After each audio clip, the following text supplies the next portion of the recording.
So जसं की तुम्ही लास्ट पार्टमध्ये बघितलंच होतं की पहिले वरचे 2 कप्पे माझे नीट रचवून झालेले होते. तर मग आता वेळ होती जे खालचे 3 कप्पे होते ती रचवायची. तर मग आधी हे वरचं नीट सगळं ठेवून मग खालच्या पार्टला आली, जिथे सगळं असं खूप मिसलेनियस सामान ठेवलं होतं किंवा जे घरून जे मम्मी सगळं काही ड्रायवालं जे पॅक करून देते खायसाठी ते सगळं काही असं भरून ठेवलेलं होतं. तर मग ते सगळं काही आधी नीट काढून सगळं काही नीट सगळं खाली करून थोडंसं असं क्लीन वगैरे केलं.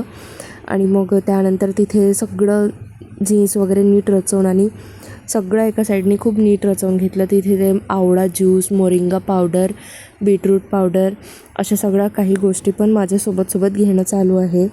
तर मग त्या सगळ्या पण हेल्थ रिलेटेड अशा हेल्दी गोष्टी म्हणू शकतो, त्या वगैरे सगळ्या नीट रचवून ठेवल्या. आणि मग इथे वेळ येते स्किन केअरची. मला स्किन केअरची खूप जास्त आवड आहे. तर माझ्याकडे खूप असे वेगळे प्रॉडक्ट्स आहे. आधी खूप होते, आता तरी मी थोडं कमी केलं आहे ते, पण आहे. तर मग इथे स्किन केअर वगैरे वेगळ्या ब्रँड्सचे, कोरियन ब्रँड्सचे वगैरे छान ठेवले. आणि नेल पेंट्स पण आवडतात. तर झुडिओचे नेल पेंट्स मला भरपूर आवडतात, त्यांची शेड रेंज. तर त्याचे नेल पेंट्स आहेत, त्याचे भरपूर नेल पेंट्स आहे माझ्याकडे, जवळपास 10 ते 15 नेल पेंट्स असतील. आणि मग असे छान वेगळे क्लचर बो जमा करायला पण आवडतात. तर मग ते पण भरपूर आहे. हे फक्त इतकं अर्धं आहे आणि बाकी सगळं एक वेगळ्या सेपरेट पाऊचमध्ये ठेवलं होतं, इथे जागा नव्हती म्हणून ठेवायला.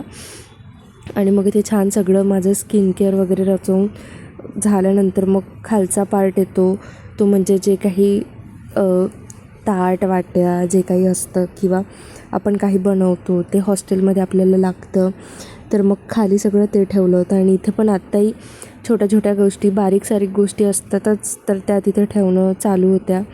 तर मग तेच wallet, body lotion, sunscreen, toner, moisturiser हे सगळं काही नीट ठेवायला चालू होतं. आणि तुम्हाला माझं स्किन केअर पण बघायचं असेल तर ते पण तुम्ही कमेंटमध्ये नक्की सांगा, मी त्याचं पण एखादा छोटासा शॉर्ट्स अपलोड करेल.